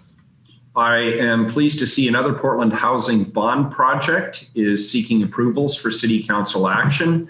This time it's for a disposition of city-owned site, a city-owned site at Flanders and 6th Avenue in the Old Town Chinatown area. This is a development that I've spoken about previously that I'm very excited about. This is the West Wind. The West Wind was awarded to the development team of Central City Concern, one of the city's key nonprofits that provides housing and services to many of the chronically homeless in our community. During these uncertain times, we're pleased to bring forward this action, which will advance the West Wind project when PSH is needed now more than ever. And with that, we will hear a presentation. Good morning. Looks like Director Callahan, you're on the phone here. Welcome. I am. Good morning, Mayor and Commissioners. Keelan, can you help me share the PowerPoint, or do I need to do that myself? They're getting it up for you right now. Thank you so much. So good morning. As the mayor indicated, we are here with a agreement with Central City Concern regarding a development and disposition of the site of the current West Wind apartments. If you wouldn't mind advancing, please. Keelan. The site is one of the 12 identified bond projects, 2 of which are already in operation. And this would be the second new project to move into the construction phase. Next slide, please. The West Wind was purchased by the City of Portland in 2018. It is a quarter block located in the Old Town neighborhood. We put this property out in a solicitation in 2019 in April, and Central City Concern was the proposal that was selected by a group of experts, technical experts, as well as community members to develop the site. Next slide, please, Keelan. The West Wind Apartments will be a 7-story new construction building. It will have 100 units of affordable housing, 92 of which will be at area median incomes at 30% or below what is the most precious resource in our community, and will be what we also consider deeply affordable units. It'll be low barrier housing. 70 of those units will provide permanent supportive housing, serving those that are homelessness or at risk of homelessness, coming out of our shelters and off of our streets. We expect that construction will begin in spring of next year and complete in 2022. Next slide, please. So we typically come to you with a project at the point of financing, but today we are actually coming with a first step to transfer this property over to Central City Concern so that they can begin some necessary pre-development work on the site.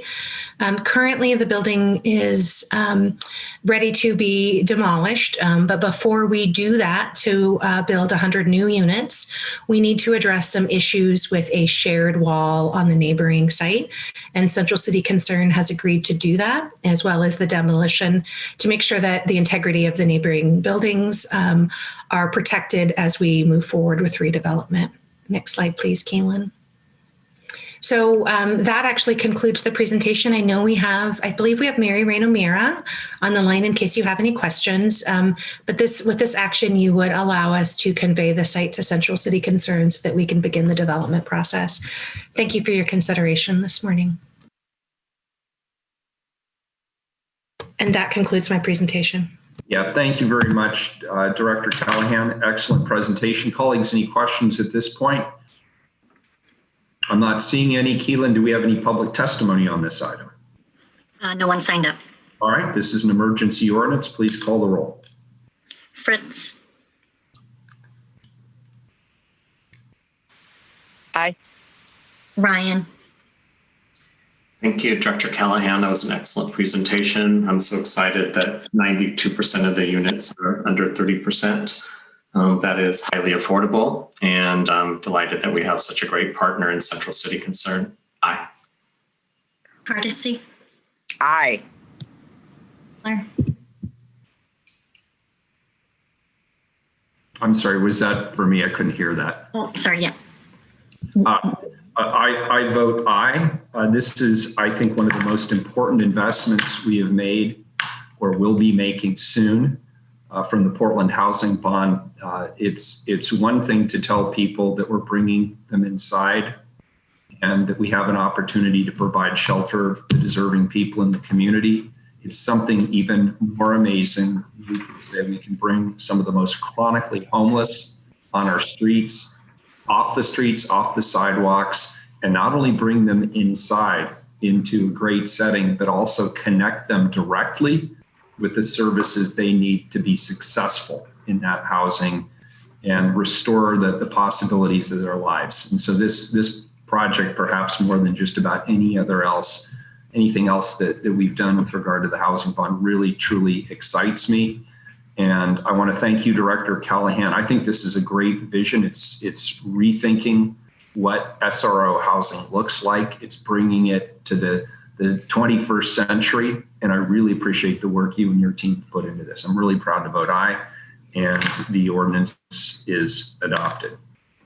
Next up, a couple of second readings, 885. Authorize intergovernmental agreement with the Oregon Department of Environmental Quality for the Columbia Slough Sediment Program not to exceed $325,000 over 5 years. Second reading, any further business? Call the roll. Fritz. Thanks to staff for an excellent presentation. Aye. Ryan. Aye. Hardesty. Aye. Wheeler.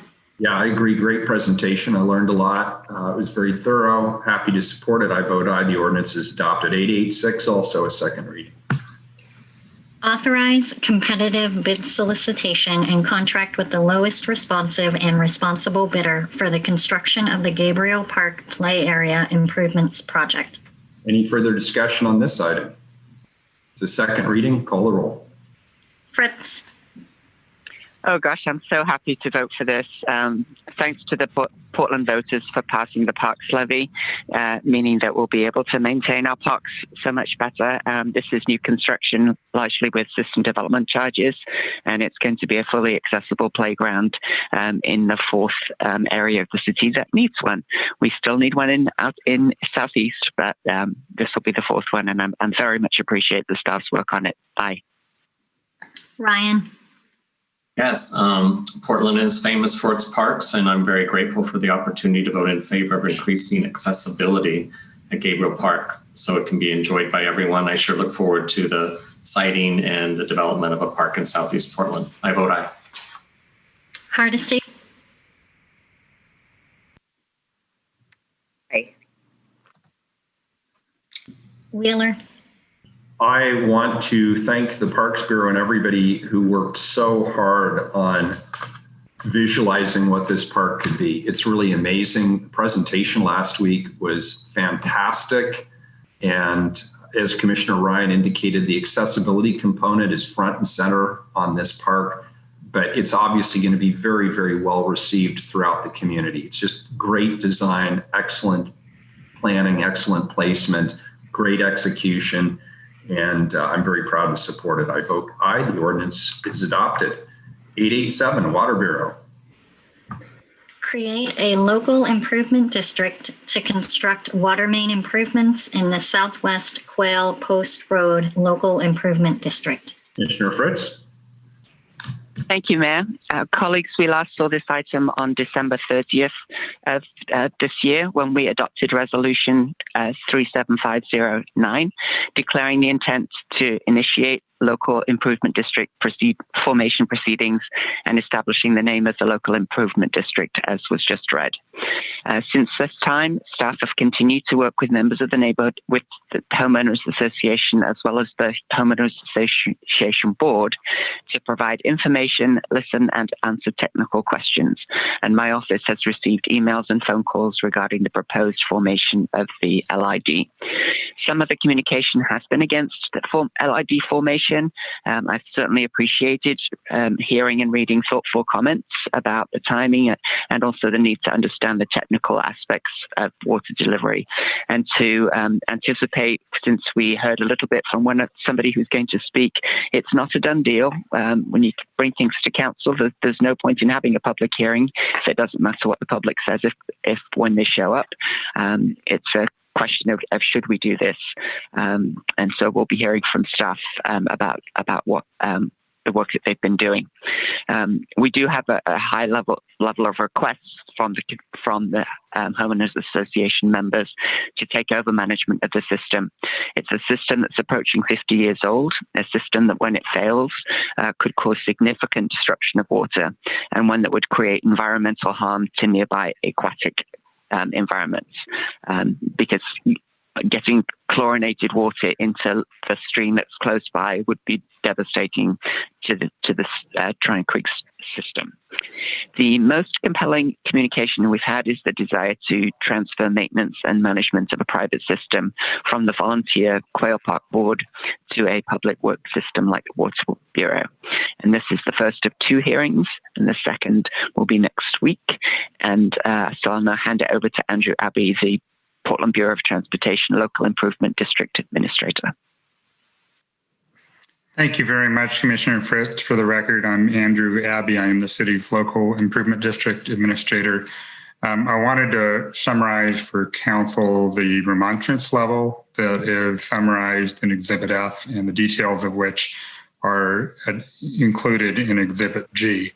So of the 96 accessible properties in this local improvement district, we received 10 remonstrances by the filing deadline, which represents 10.4% of the estimated assessment.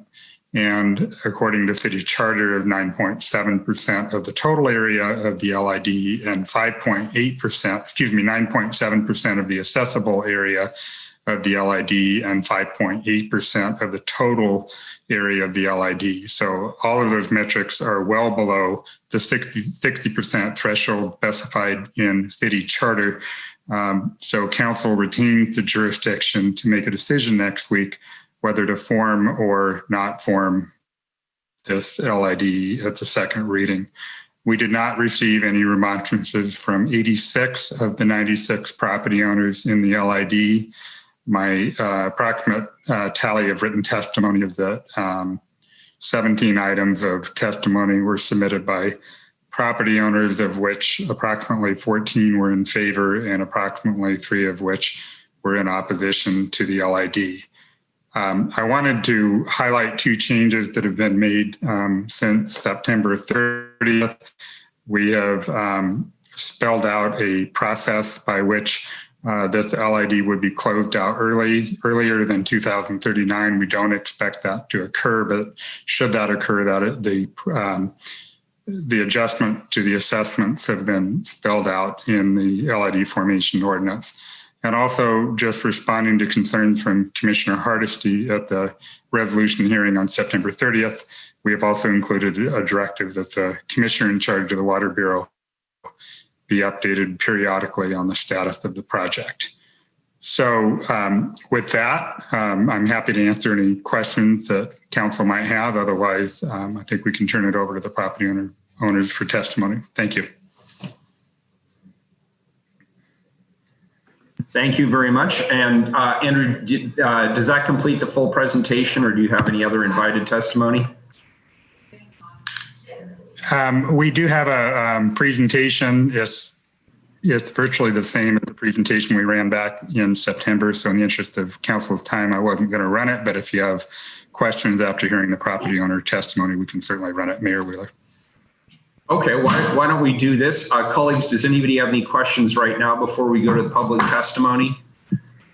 Very good. All right. I know we have at least one person signed up for public testimony on this item. Keelan?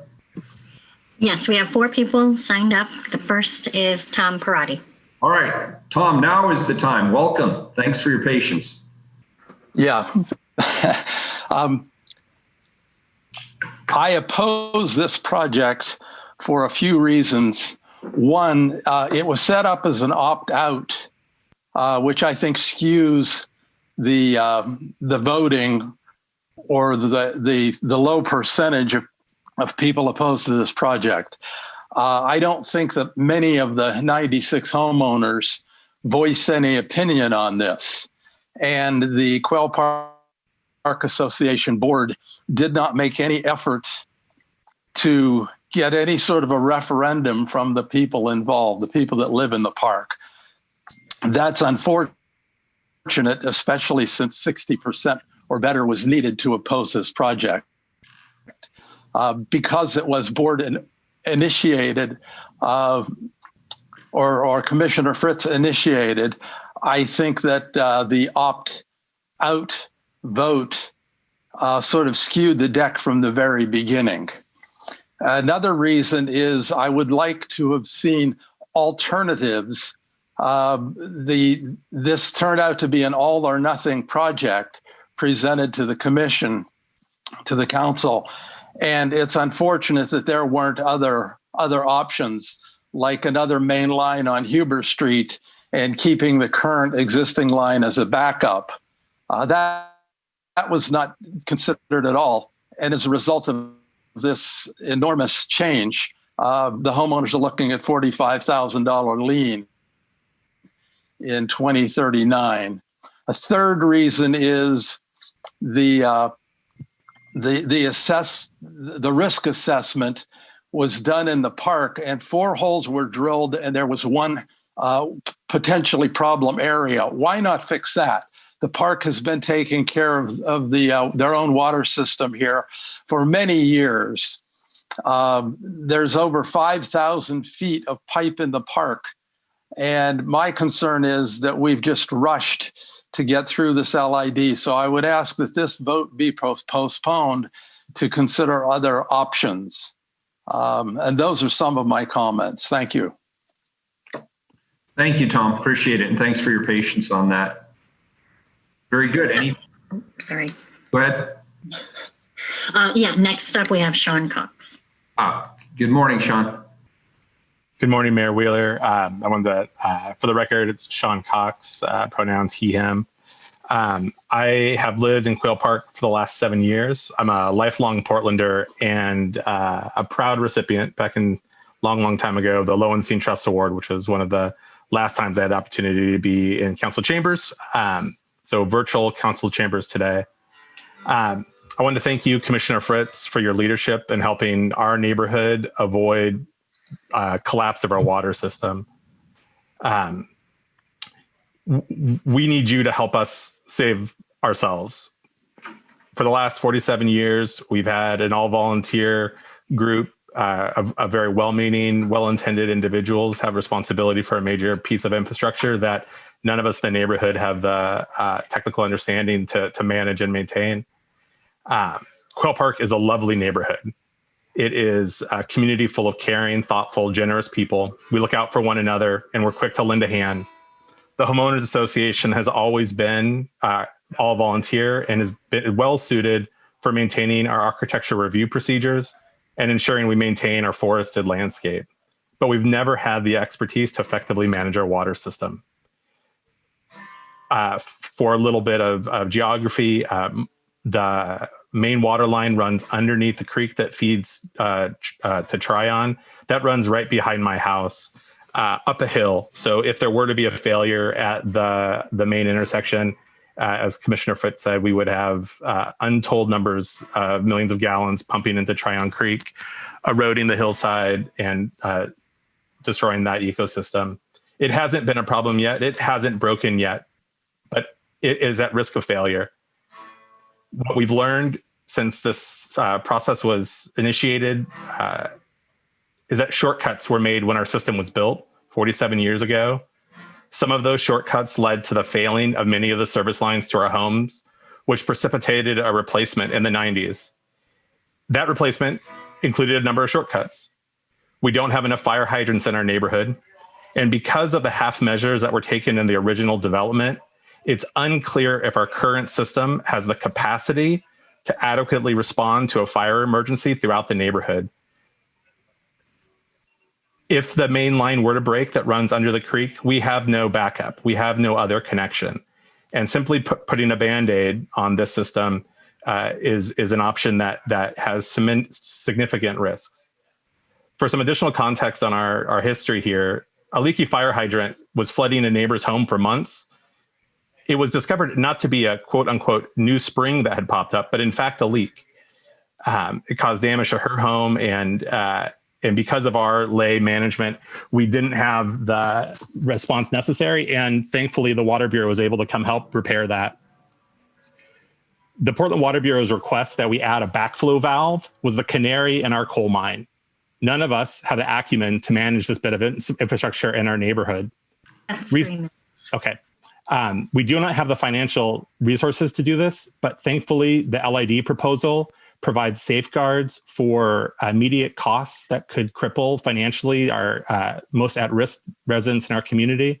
And I urge you to give us the peace of mind to support the LID and not allow us to continue to Band-Aid our system and continue to move through on the current timeline. Thank you so much for the opportunity to provide testimony today.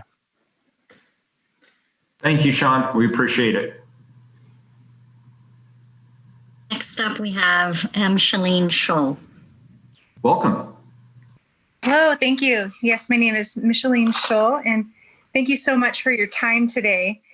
I had written out several comments actually that mirror much of what Sean Cox just stated. So I'll avoid going through that and repeating that, but I feel very in alignment with what he just stated.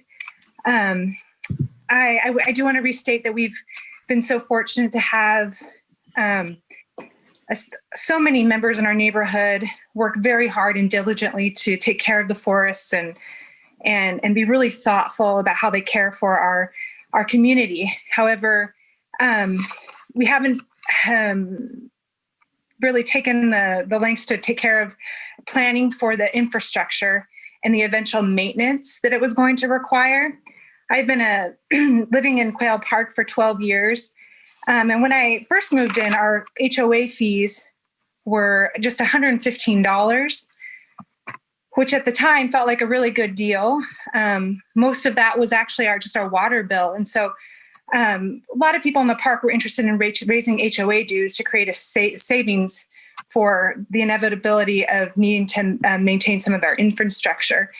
I think a lot of people on the board really were highly valued frugality and really cared to not create stress financially for people in our neighborhood.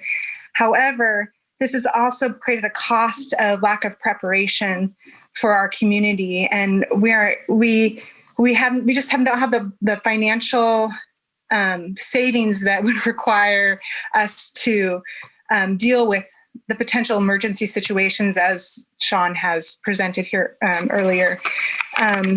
So it's not been a lack of good faith or a lack of hard work or thoughtfulness by the people that have helped make decisions for our neighborhood. However, this is where we're at. And I feel grateful for this opportunity that you guys are looking at the lid and potentially going to take over our water system. I really think it's what we need as a community to move forward. Like Sean said, we just simply do not have the expertise, nor the time, nor a lot of things to maintain this big project. Thank you so much for your time today. Thank you. Appreciate it. And the last person we have today is John Gibbon. Welcome, John.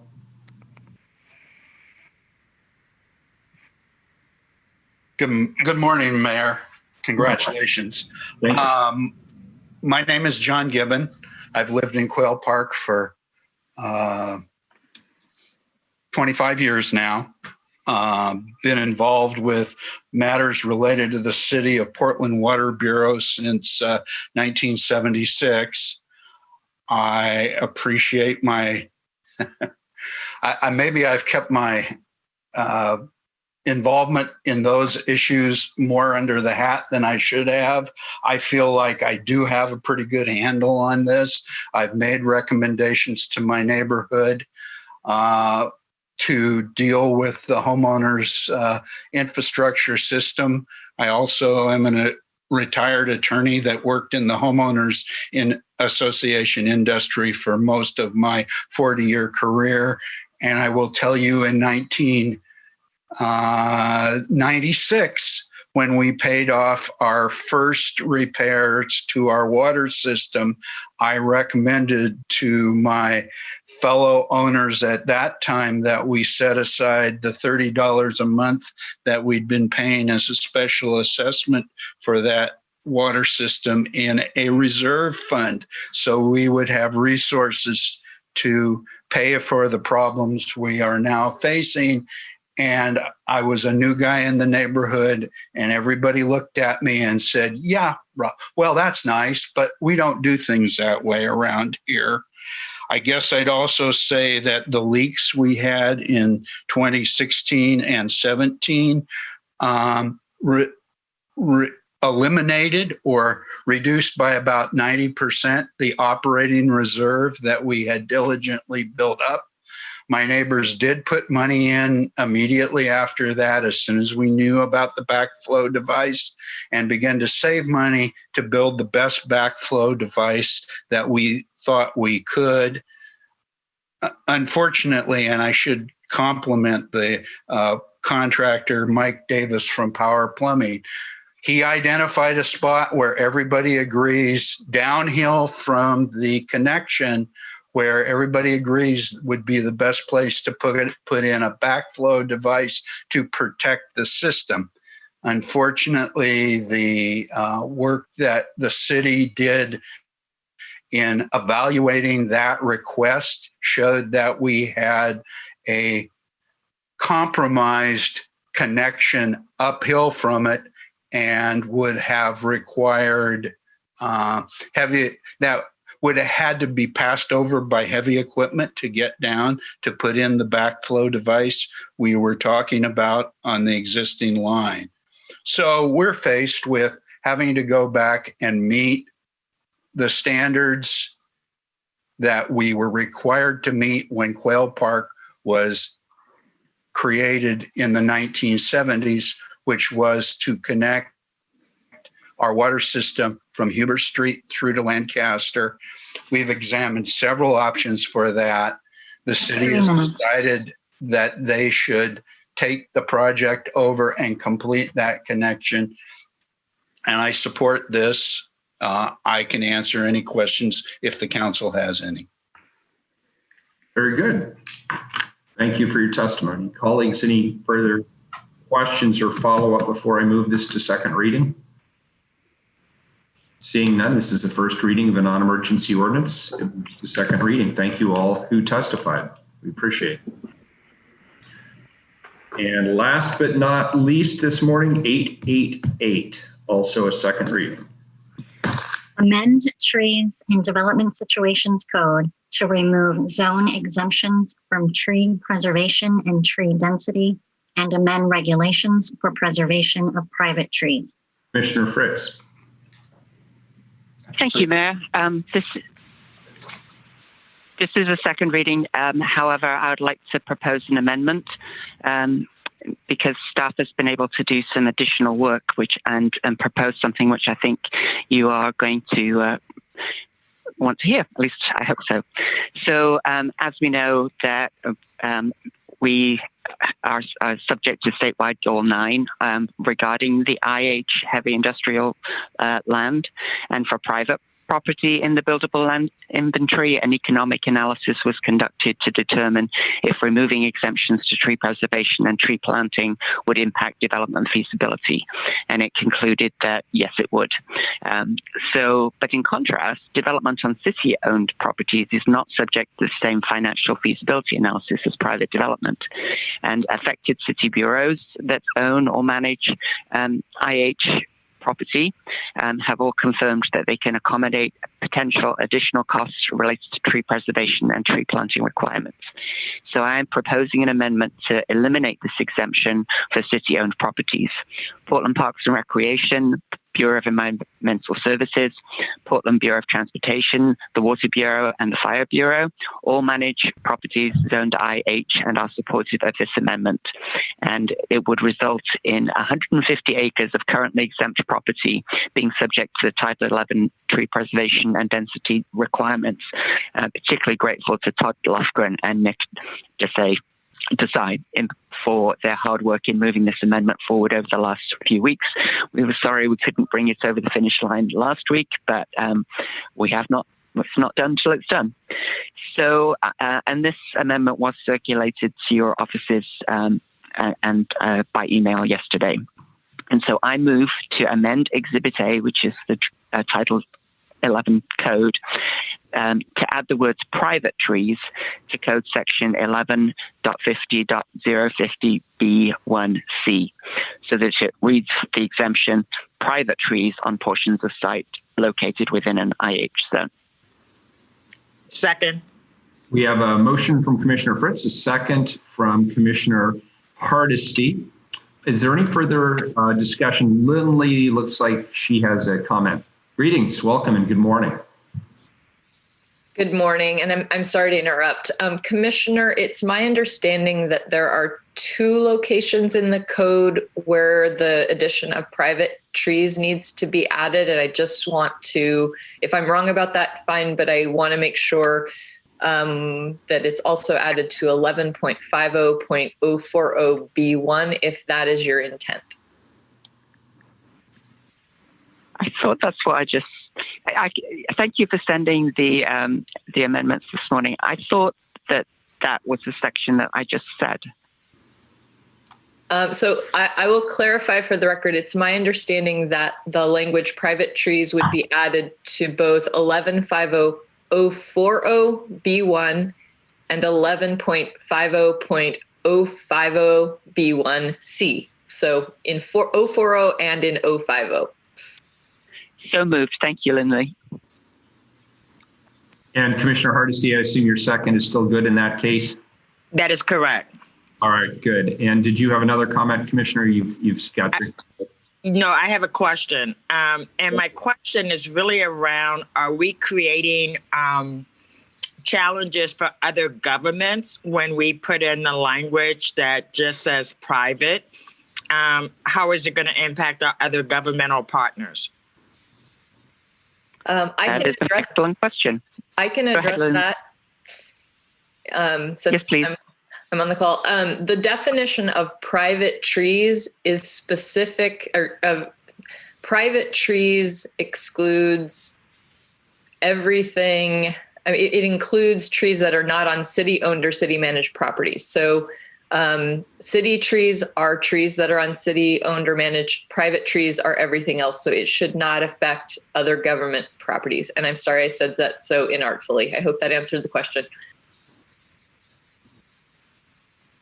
That answered my question. Thank you. So we are not going to have an impact on any other government by changing this language, is what you're saying? Correct. Thank you. I'm good. Very good. Excellent. So why don't we go ahead and vote on the amendment, and then my assumption is we'll move this to a second reading as amended. Commissioner Fritz, is that your intention? Correct. Very good. And I'll just explain. We had considered also adding an emergency clause, but the Bureau of Development Services doesn't have the capacity to be able to change everything that they need to change right now, as fast as an emergency ordinance would make them do it.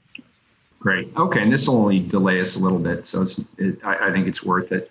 Thank you for the amendment. Please call the roll. Keelan on the amendment. Fritz. Again, thank you to staff in all of the bureaus and the bureau directors for being willing to make this change.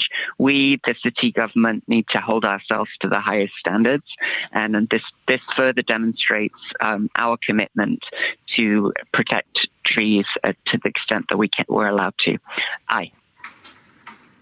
Ryan. Yes, thank you. I want to thank my colleague, Commissioner Fritz, for bringing forward this amendment, and thank the staff at BDS, BPS, and Parks for their collaboration on this effort. I especially want to commend the staff at Parks for doing the legwork to consult all the bureaus that own or manage properties in the IH zone. I applaud the city's commitment to increasing our tree canopy and for stepping into the values by removing exemptions to tree preservation and tree density requirements for our own city-owned properties and heavy industrial zones. I vote aye. Hardesty. Aye. Wheeler. Aye. The amendment is adopted. This is a first reading of a non-emergency ordinance. It moves to second reading as amended. And with that, Keelan, that completes our business, does it not, for this morning? It does, Mayor. All right. We are adjourned until 2 p.m. this afternoon. Take care, everybody.